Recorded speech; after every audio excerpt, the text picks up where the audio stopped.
to the 502nd in the Economic Club of Florida's series of distinguished speaker programs. This will be our first of two programs this month. I'm Ash Williams, past club chairman, reliving former glories and basking in the glow of our current chairman, Marjorie Turnbull. Filling in for President Ben Watkins, who's on the road on business, joining Blackstone. Mr. Wien was chief investment strategist for Pequot Capital, and before that was for 21 years the chief and later senior U.S. investment strategist at Morgan Stanley. In '95, he co-authored a book with George Soros on the legendary investor's life and philosophy, Soros on Soros, Staying Ahead of the Curve. In 1998, he was named by First Call the most widely read analyst on Wall Street, and in 2000 was ranked the #1 strategist by smartmoney.com based on his market calls during that year. He was named in 2004 to the Smart Money Power 30 list of Wall Street's most influential investors, thinkers, enforcers, policymakers, players, and market movers. We'll stipulate he's a maven. He's appeared in the thinker category. In '06, he was named by New York Magazine as one of the 60 most influential people in Wall Street. The New York Society of Security Analysts presented Mr. Wien with a Lifetime Achievement Award in 2008, and I can tell you that's the toughest chapter of the security analysts in the country. He received his AB with honors from Harvard College and an MBA with distinction from the Harvard Business School. He's on the Investment Advisory Committee of the Open Society Foundation, a member of the Investment Committee of the Lincoln Center and the Pritzker Foundation. He's a trustee of the New York Historical Society and chairman of the Investment Committee of the JPB Foundation. Byron, thank you for being with us. Please give him a warm Tallahassee. So how are you all feeling? Are you all here? I mean, looks like a sellout crowd here. I can't wait to. I turned off my smartphone. I'd like to email my wife and tell her that she may have her complaints with me in New York, but they love me in Florida.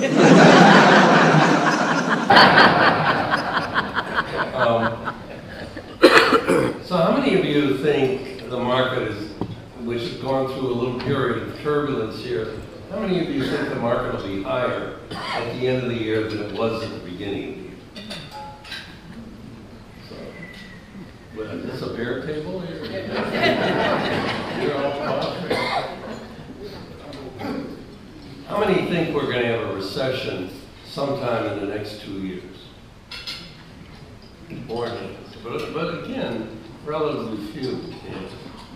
So this is sort of an optimistic group. And that's where you should be. And that's where I think you should be. And what I'm going to tell you today is that the U.S. economy is in a pretty good spot.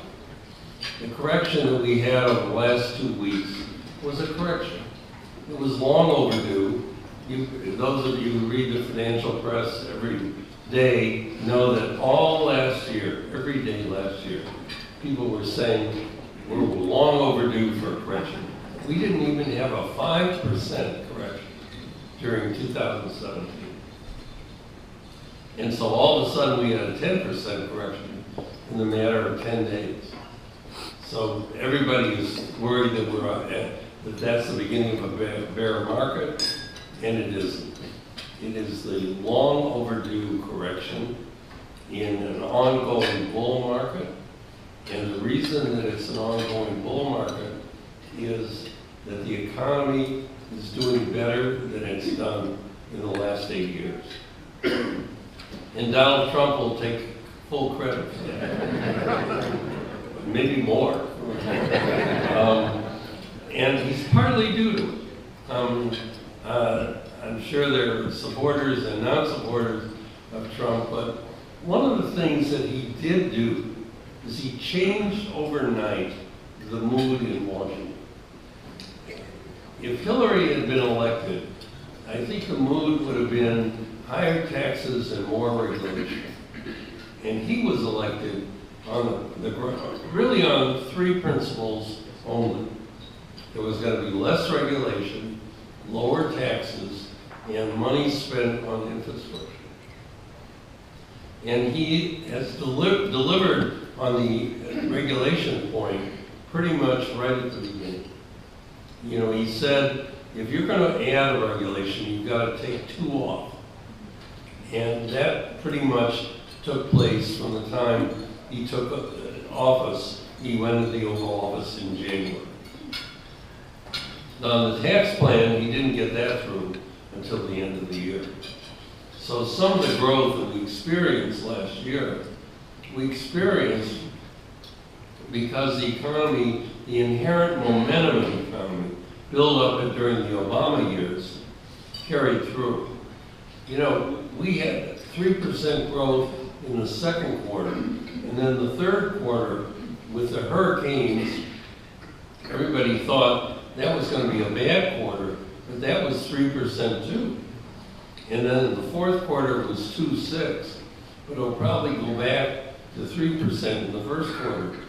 So we struggled all through 2017 at 2% growth.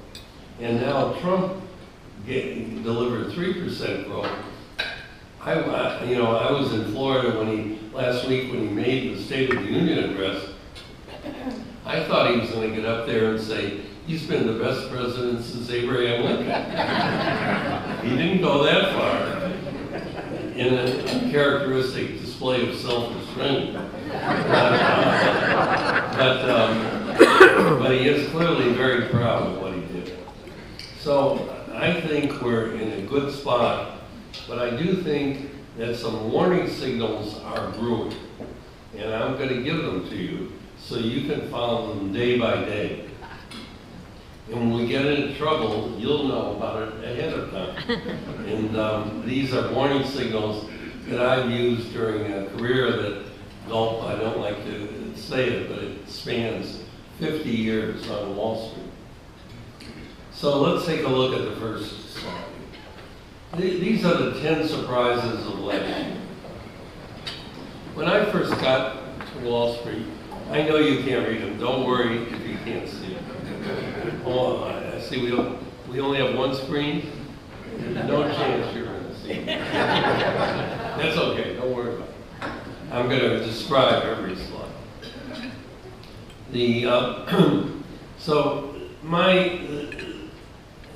I was in this strategy job at Morgan Stanley, then one of the most prestigious firms on Wall Street, and nobody knew who I was. And I thought I had to do something that would make people recognize that maybe I had something to say. And I got this idea of doing 10 surprises, 10 investment-related events that I thought were probable, where the average investor would give them no better than a 1 out of 3 chance of taking place. And I presented it to the firm, to the research department. They were very uneasy about it. I had to go before a tribunal that turned it down. But I persisted during the year because I was convinced it was a good idea. And they decided to let me try it once, and it was successful, and the next year it was more successful, and by the third year they took out a service mark, Morgan Stanley did, on the 10 surprises. And every person on that tribunal came into my office at one time or another, patted me on the back, and said, I'm sure glad I backed you up on this. I'm sure that's happened to some of you, but I let that roll off. Now the idea is strip your own thinking with these 10 surprises. Don't try to get a high score. So usually I get 5 or 6 of them right. 3 would be a normal score. So 5 or 6 is pretty good. But I don't do it for score. I do it to stretch my thinking. Last year, I thought the S&P would have good earnings and get to 2,500, and it did. I thought the economy would grow at 3%. That was very risky at the time, and it did. I thought Japan would do well. Let's go to the next one. I thought that interest rates would rise, and I was wrong about that. I thought the dollar would be strong, and I was wrong about that. I thought populism would spread over Europe, and it certainly did in Germany. I thought the price of oil would stay relatively low, and it did. And I thought that the Chinese currency would depreciate, and it didn't. But I did think we'd make major progress with ISIS, and that we did accomplish. So I got about 6 of them right. That was a normal score. Let's go on to 2018.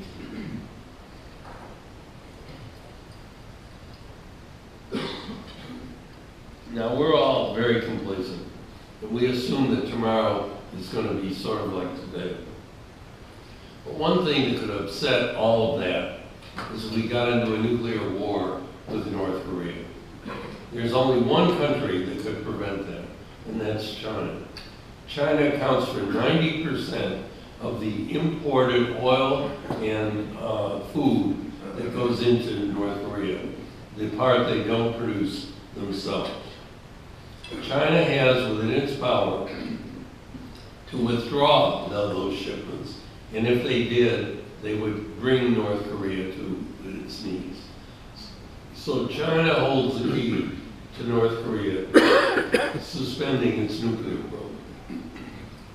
Up till now, China hasn't been willing to do that because China likes the idea that a quasi-communist country is a buffer between them and democratic South Korea. But China could catapult themselves into a major position in geopolitics if they were to defuse North Korea's nuclear capability. So that's the incentive, because there's one thing that China wants more than anything else, and that is to be taken seriously as a determinant factor in geopolitics. So that's their incentive, and we'll see whether they do it. I would say it's a low probability surprise. Populism is here to stay. Populism elected Donald Trump. I mean, here is the most elitist person in the world, probably, who goes around throughout the country telling people who have been disadvantaged that he's going to get their old jobs back, or at least their old level of compensation. And it worked, and he got elected. The same thing happened in the United Kingdom with the Brexit vote. And I don't think the Brexit vote is going to be good for the UK. It's already cut the growth in the UK from 2% to 1%. And I think populism is now recognized as an effective political tool. And you're going to see it around the world. It already hurt Angela Merkel in Germany. She lost seats there. So we can expect it to be implemented next in the UK, and you could have Jeremy Corbyn, the Labour Party leader, become the Prime Minister there. And that probably would not be good news. The third one, I'm trying on the dollar again. I usually don't have the same surprise 2 years in a row. But I'm convinced that people are going to be investing more in the United States with 3% growth, 2% in Europe, 2% in Japan. So, I think the dollar is going to be strong, but that again looks less likely. I do think that the United States is going to have strong growth this year, but I warned of a 10% correction. The week before the market went down so hard, I was on CNBC, and the anchor said to me, well, if a widow came to you with $1 million, what would you tell her to do with it? And I said, I'd tell her to put it in her mattress.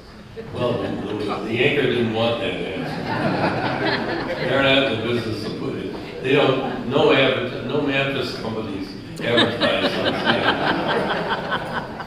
So the anchor kept on pressing me, and I said, the market is in the throes of euphoria. I said, it's the most dangerous market I've ever seen. I'm positive on the year, but I'm very worried over the near term. And so a mattress is a good place to put your money until this blows over. Little did I know that the following week, the market would collapse. And CNBC has been calling me down here, as I've been in Florida a week, and they've called me, they want me to come back, because, I mean, they're in the business of putting heads on the screen, and here's a guy who says, be careful, put your money in a mattress, trouble is coming, and I tell them I'm in Florida, I came up here, and they say, come back, and I say, next week, so we'll see. They said next week is Tuesday. Okay, I think the price of oil is going up. Last year I was cautious about oil. I thought it would only go to $60, and it did. But this year I think it will go to 80. I think there'll be more production, but not as much as people think, from hydraulic fracking from Russia, Venezuela, Nigeria, Iran, Iraq. But the worldwide demand, the world is growing 3.5% or better. I don't think that we're going to produce enough oil to satisfy that. And so I think the price is going up. Again, I get a lot of pushback on this one. But I have more conviction about that than any other. On inflation, you're going to be talking more about it. The average hourly earnings last Friday increased from 2.5% to 2.9%. That got everybody concerned about inflation, and that precipitated the decline. I think you're going to see average hourly earnings continue to increase, and as a result of that, people are going to be worried about inflation. And they're going to be worried about number 7, which is that the 10-year Treasury yield rises. Right now, it's about 2.80, but people are going to be worried about where it's going, and I'm going to talk more about that because if it gets much higher than 3%, it could lead to trouble. On these various agreements that Trump is considering, I think he'll modify all of them and trash none of them. So I think NAFTA will be signed. If Trump were to back away from the North American Free Trade Agreement, we would lose 250,000 jobs in the United States. I mean, he would do it if he were on his own, but fortunately, there are people who put a dog collar around him and restrain him. And the same is true of the Iran agreement. It may not be perfect, and it can be modified, but I don't think it should be abandoned. And we're one of 6 parties there, and the others don't want Iran to have some discipline on their nuclear development. Trump even said that he's having second thoughts about not participating in the Trans-Pacific Partnership. That was a big mistake on his part. He really literally abdicated leadership in Asia and Eurasia to the Chinese, and he didn't need to do that. Number 9 is one you're all going to be watching, whether the Republicans retain control of the of the House of Representatives and the Senate. If the election had been held 2 months ago, Trump would have definitely lost the House. He would have lost 40 seats. But if the election were held today, he would only lose 20 seats because the tax cut has been a big boost for him. We'll see what it is in November. But for him to lose the House and the Senate, something has to happen that causes the American people to say enough is enough. Now, it could be the Mueller investigation, which, is not, I don't think a lot of people are paying attention to. But it would have to be some event that would depreciate his popularity. And I don't know what that is. But if it doesn't happen, this number 9 isn't going to work out. And finally, number 10, I think the Chinese need to clean up the non-performing loans on the books of their banks. That's their only problem. If they were to cut real GDP growth a full percentage point, they would have the slack to attend to that problem. So we'll see whether they do that. So these are 10 surprises. There's some that you're thinking about, some you're not. But I think they're all worth some reflection. And as the year wears on and you read a headline, one of these may come back to mind. I always have some surprises that aren't good enough to make the list, or I can't bring myself to think they're 50% probable. The first one is that portfolios become more global. I can tell you all that there are more opportunities outside the United States, in Europe, Asia, and the emerging markets than there are in the United States. And if your portfolio looks like mine, it's probably mostly domestic, and that's been good for you and for me. But now it's time to look abroad. There are good values abroad, and you should diversify internationally. I think the Mueller investigation is going to provide some surprises, so pay attention to that, because I think there are going to be some administration embarrassments as a result of it. I think most people who have lost their jobs because of technology has found other jobs, and that's why the unemployment rate is down to 4.1%. But I think going forward, artificial intelligence is going to displace a lot of jobs, and that is going to be a more serious problem.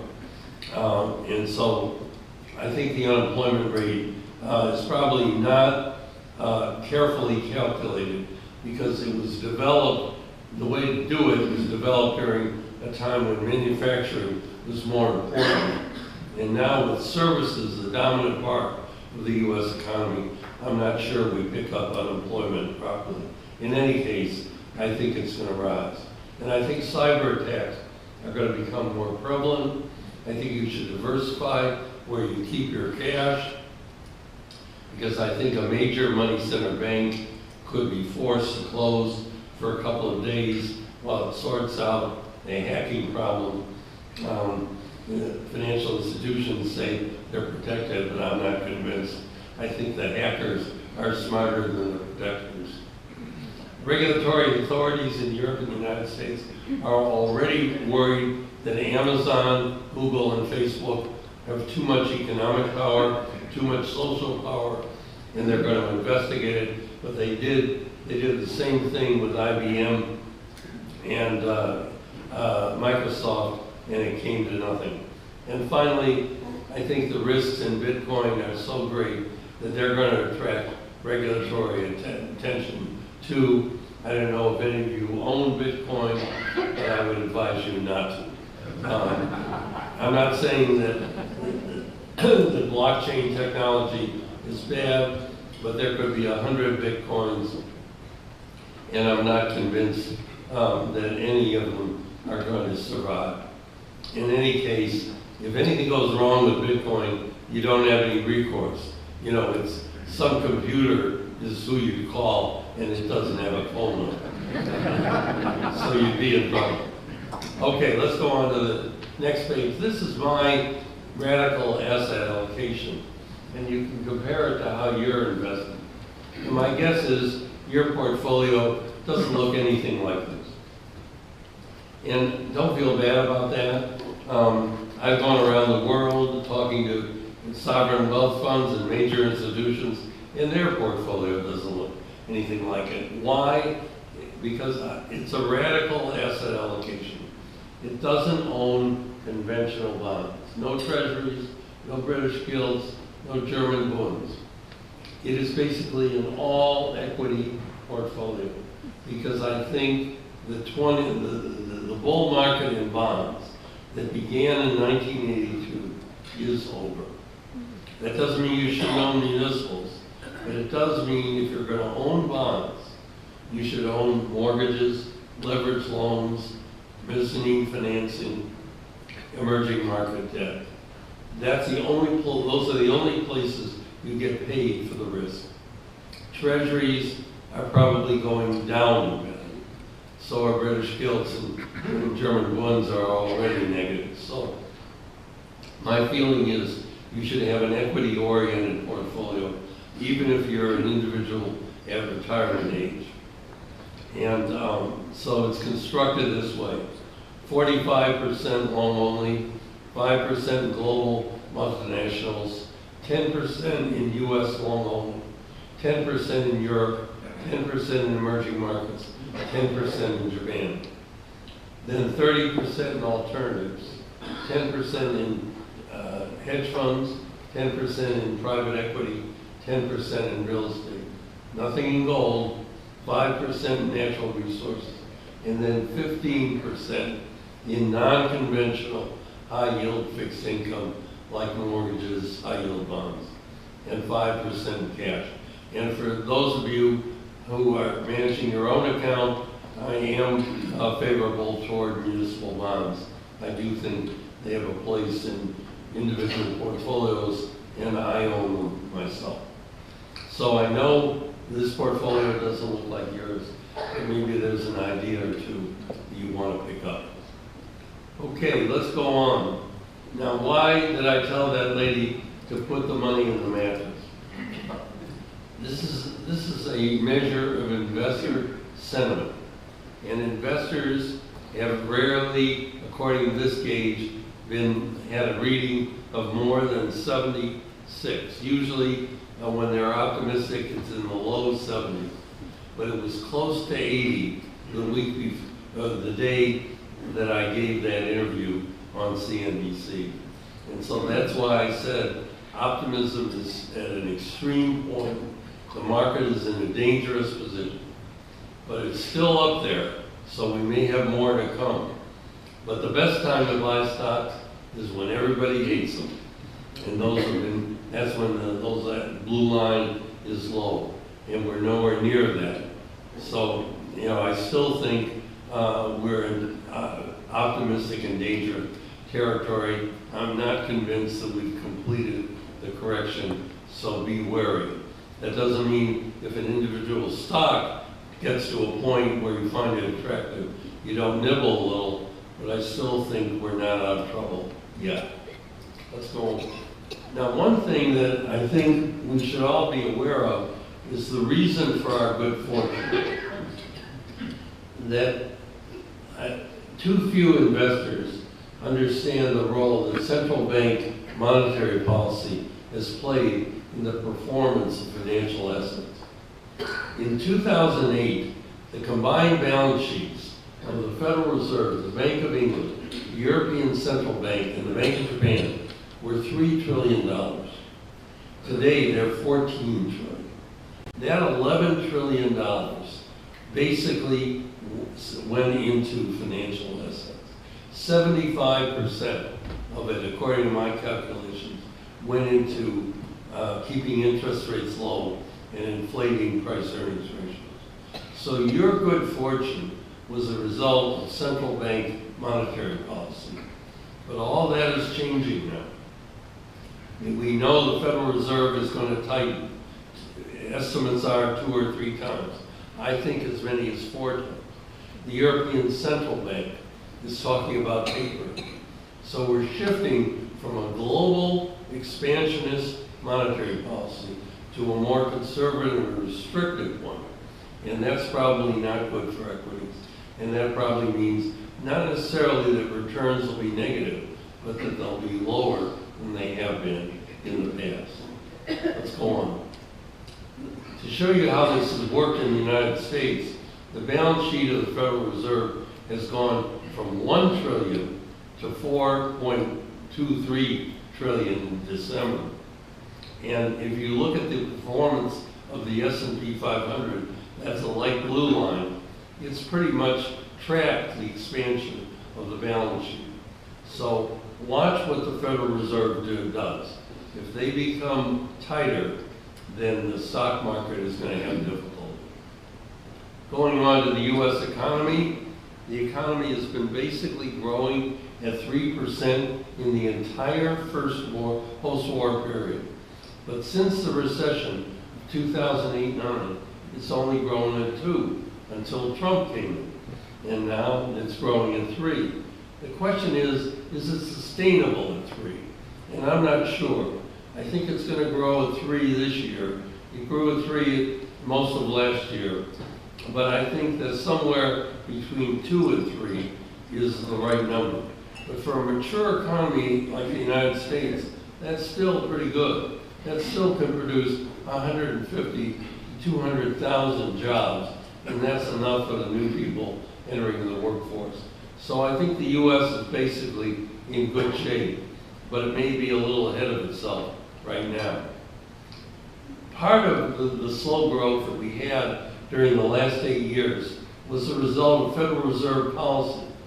The Federal Reserve wanted the economy to grow at a modest rate for as long as possible, not at a fast rate. It was worried that if it grew at 3%, that we might have a recession every 4 or 5 years. But if it grew at 2%, maybe it could grow at 2% pretty much indefinitely. And it looks like this expansion is going to be the longest in the post-war period. Up until now, the period 1990 to 2000 was the longest expansion. But I think this one is going to exceed 10 years. And that's something we should celebrate. Now, how will you know? I promised you this, because I'm not going to be here every month. So I'm going to give you some tools to look at so that you'll know when trouble is coming.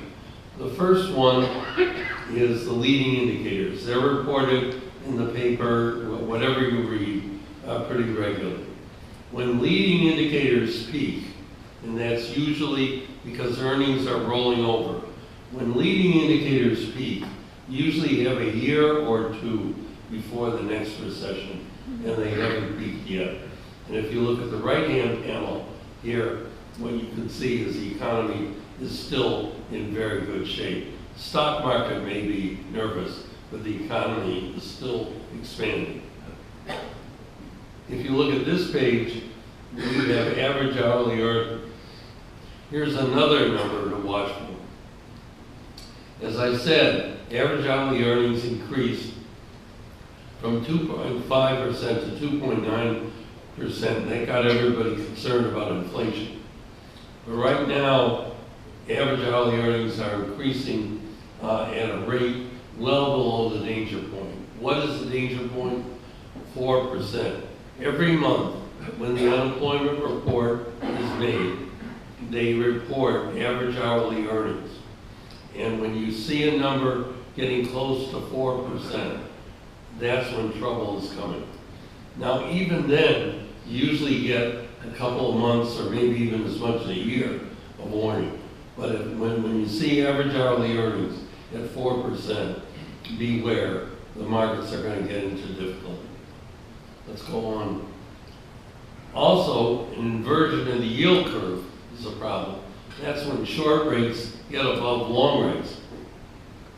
That usually occurs a year or 2 before the market has or the economy has a recession.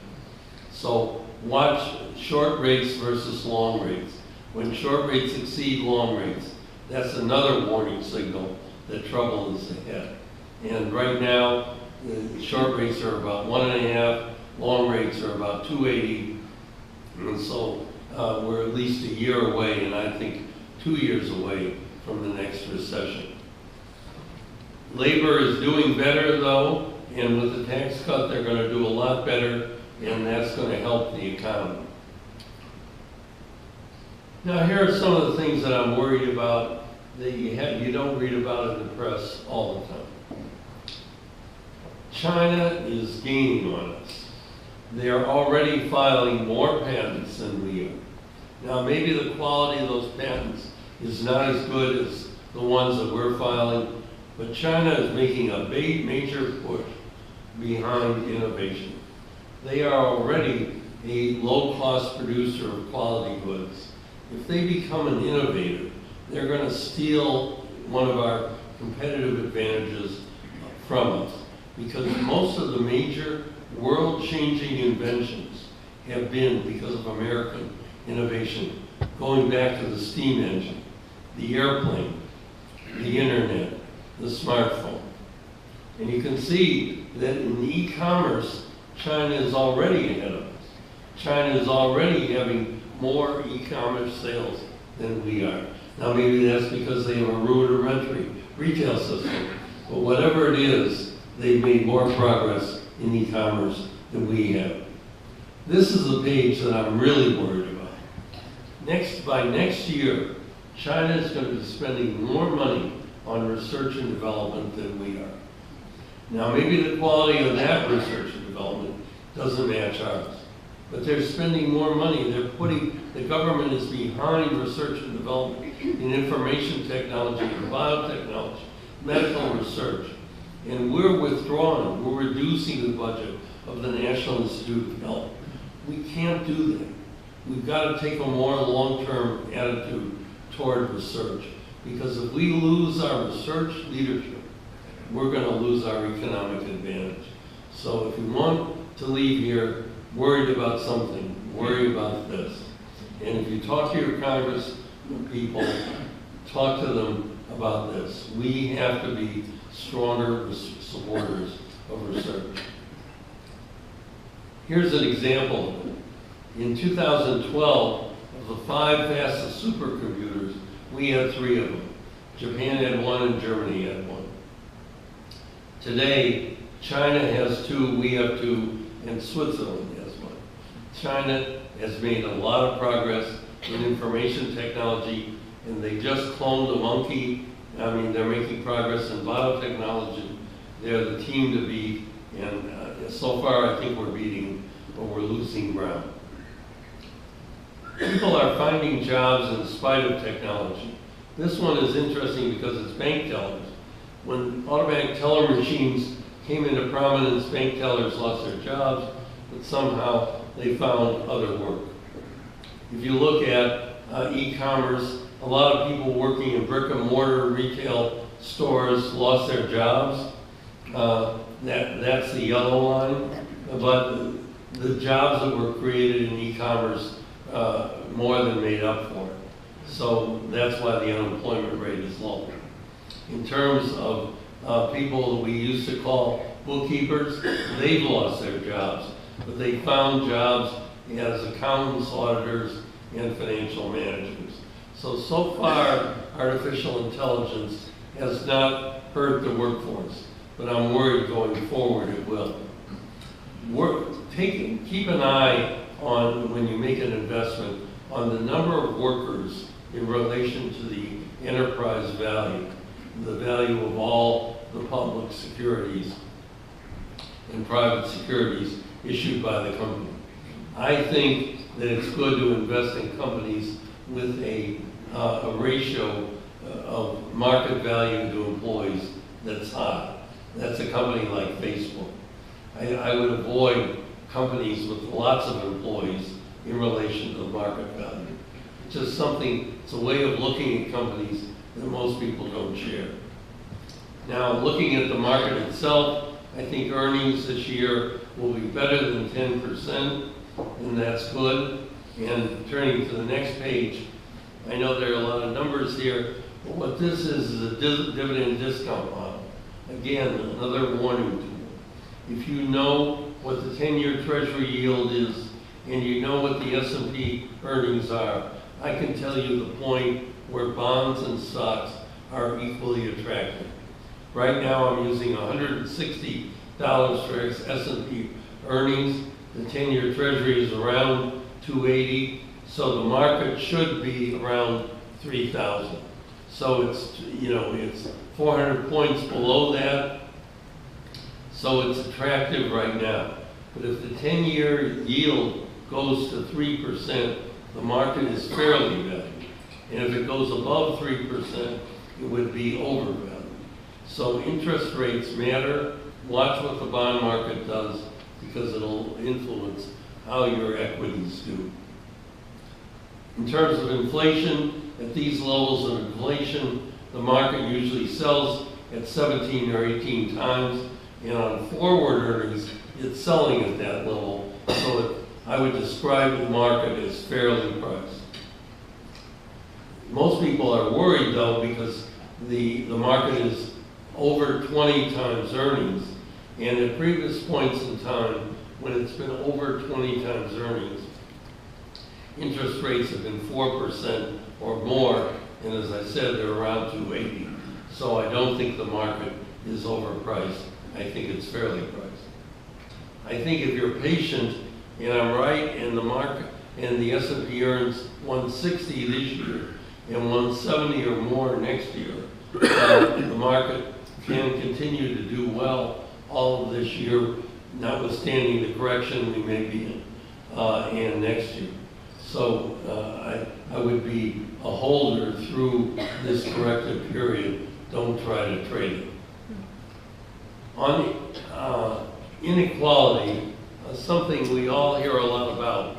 But if you go back to 1980, not too many people talked about inequality. Two things happened in 1980 that changed all that.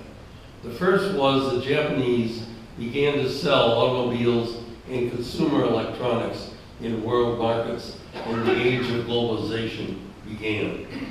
The second is the Apple computer, or personal computer, was invented. And suddenly technology became a life force in the economy. And that led to the internet and the smartphone. I want all of you to take a minute sometime today and think of life before the smartphone. There's probably nobody in this room, regardless of age, who doesn't have a smartphone. At the worst, you can communicate with your grandchildren. But at the best, you can do a lot of things with it. But what has it done? What has globalization technology done in the world? What it's done is it's favored the people with an education. And people with an education have benefited enormously from these 1980 changes.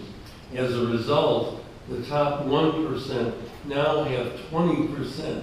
Just 1% have 20% of national income. And the bottom 50 that did have 20 now have 12. And so inequality, which wasn't in the headlines much in 1980, is in the headlines all the time now. And it's going to get worse before it gets better. So that's something that you should be focusing on when you're choosing a candidate in the next election. Tax cuts are good for the market. It shows the market usually rises when tax cuts are applied, and it has risen. But it's in the correction now. But I think we'll recover afterwards. We're going to repatriate some of the foreign profits that are abroad, but of the $2.5 trillion abroad, I think we'll only bring $1.5 trillion back. Another $1 trillion will stay abroad to be invested abroad. But that $1.5 trillion that'll come back, operating rates are only 78% now. We have a lot of slack capacity. I'm not sure all of it is going to be invested in plant and equipment. I think a lot of that $1.5 trillion will be paid out in dividends and stock buybacks.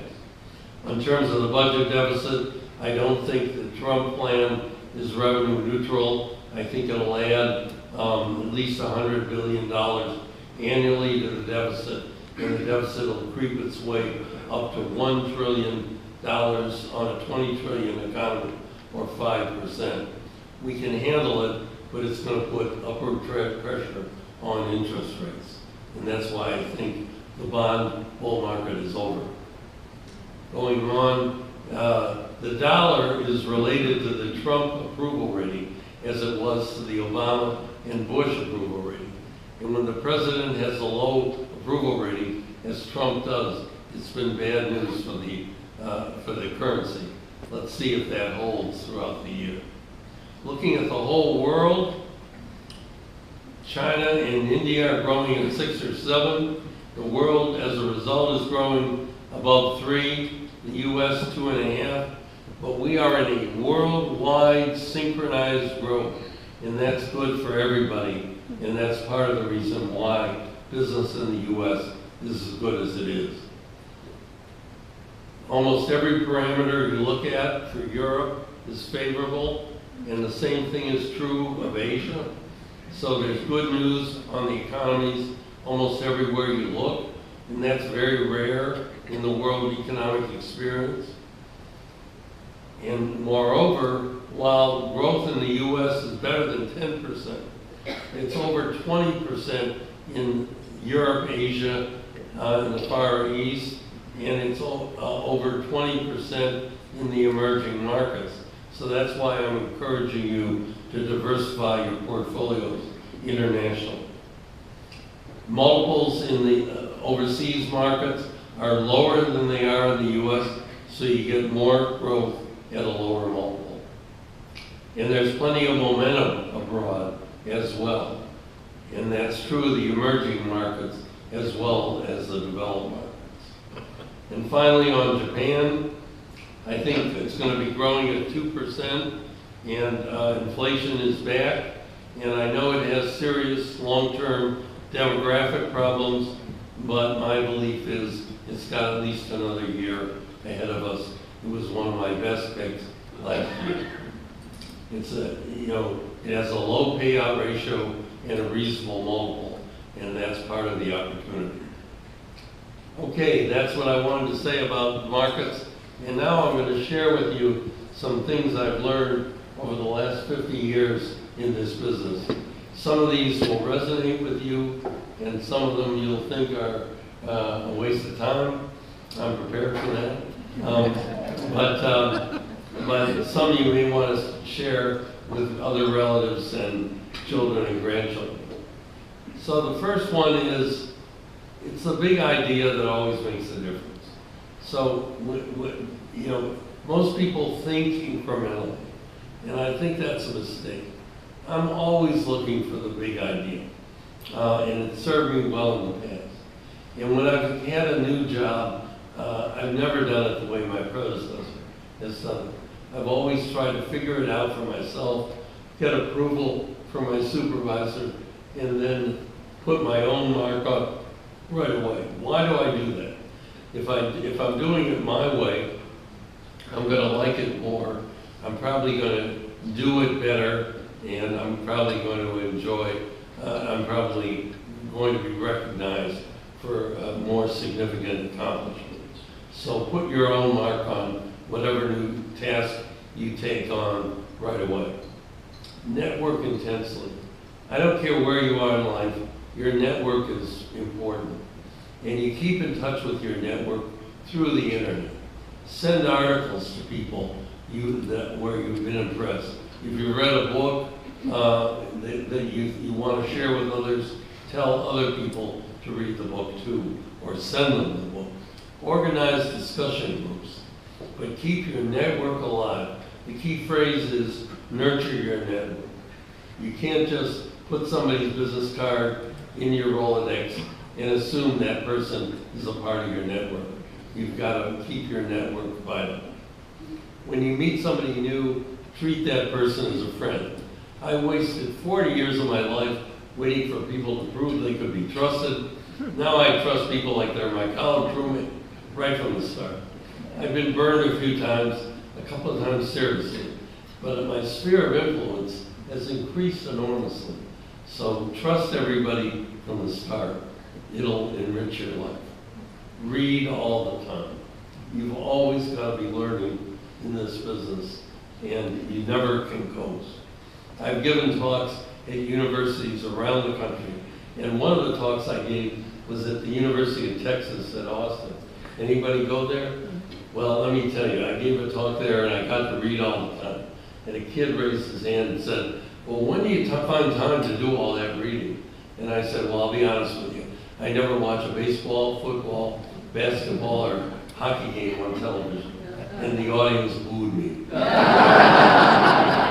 Texas, they watch a lot of sports on television. So that's a warning.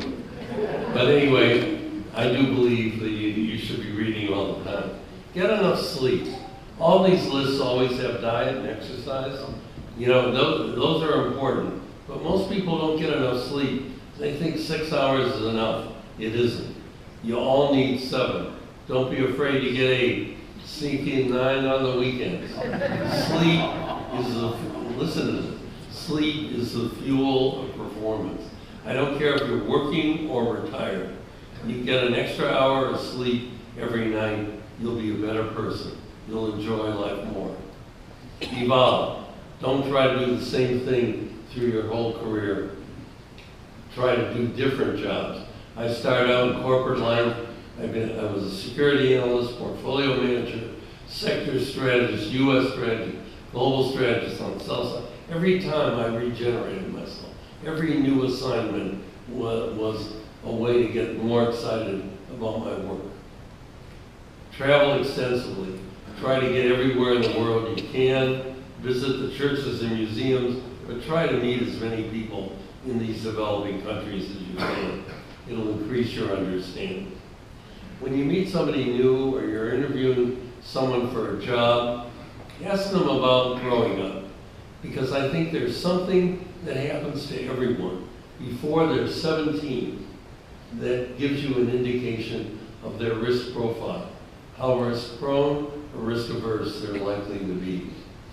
So I know human resources goes up in arms over this, but all I do is ask somebody to tell me about what it was like growing up, and this stuff just rolls out, and I don't get in trouble with the human resource people. On philanthropy, my approach is to try to relieve pain rather than spread joy. So I give a limited amount of money to music, art museums, and theater, but I give most of my money to education, healthcare, and social service. There are a lot of people suffering in this country, and I want to try to make their life a little bit better. I started out life with nothing, and I got some lucky breaks, and I want to try to create some lucky breaks for others. Younger people are naturally insecure, and they talk a lot about their accomplishments. Try to get to the point where other people are talking about how good you are. You don't have to do it for yourself. Most of us are in our 40s before that happens. Try to get there as soon as possible. Believe me, you'll become a much more likable person. Take the time to give those who work for you a pat on the back. I get plenty of reinforcement from you. So, and I do this all the time. You know, I don't expect anybody at Blackstone to give me a pat on the back, which is a good thing because nobody ever does. But I get my reinforcement from our clients, from the outside people that are our universe. But the people back home who support me, they count on me, and I don't want to let them down. So I try to give them the guidance, tutelage, motivation, and reinforcement they need. And I could go from one project to another, but I try to take the time to motivate the people who are supporting you. When somebody extends a special kindness to you, write them a handwritten note. Women are terrific at this. Men are terrible. I write plenty of email thank yous. But when somebody goes out of his way to help me, I write them a handwritten note. I can show you thank you notes I've gotten for my thank you notes. So do it. Thank you notes are not forgotten. At the beginning of the year, think of ways you can do your job better than you've ever done it before.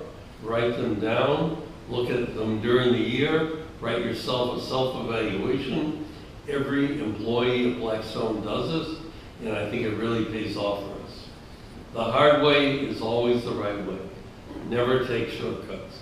If you get a reputation as a shortcutter, it can be a career killer. Give this advice to your grandchildren. Okay, there are 20 of these. I can't expect you to care or remember. Only remember one. Remember 15. Don't try to be better than your competitors, socially or professionally. Try to be different. You will achieve success through your creativity, not through your excellence. It is the creative ability that you have, and every one of us has it, that will make your reputation. All the good things that have happened to me in my career have come to me because of something creative I've done. I'm competent at the routine parts of my job, but it's the creativity that has yielded the rewards. So harness your creativity. That's the path to success. When you're seeking a career or get out of school, don't be afraid. Take the job that pays less than an alternative. I've had 5 jobs in my career. I took 2 for money. They both turned out to be mistakes. I took pay cuts to take 3 of them. And I made more money than I ever thought or dreamed possible. And it's because I took the pay cuts. Why did I do that? Am I crazy? No. Somebody was offering me a job I thought I'd love. I thought if I loved it, I'd do it well. I thought if I sized the firm up right, it would be fair. It would pay me accordingly, and that's the way it worked out. I've given this job to many kids, and they blow me up. They'll take a job that pays $5,000 more at the entry level just because they think that shows the company recognize their value. You're spending 8 hours or more every day doing the work. Make sure you're doing it at a place where you really love to be there. Because if you do, number 17, there's a perfect job out there for everyone. If you have it, every part of your life, your golf game, your social life, your sex life, every part of your life will get better if you have the perfect job. When your children are grown, or if you have no children, find a younger person to mentor. You'll learn a lot from him or her. All my technology skills came from my mentees. Every year, try doing something outside your comfort zone. It could be athletic. It could be attending a conference populated by people very different from those you normally associate with. It could be visiting a third world country alone. Why do you do this? All of these things add to the process of self-discovery. And the more you know about yourself, the more effective you'll be as an employee and as a person. It will really enable you to have a different perception on yourself and your life. Finally, never retire. If you work forever, I think you can live forever. I know there's a lot of biological evidence against this one, but it's working for me so far. And I'm going with it, even though the biological evidence doesn't support it. Anyway, thank you very much. I'll take some questions.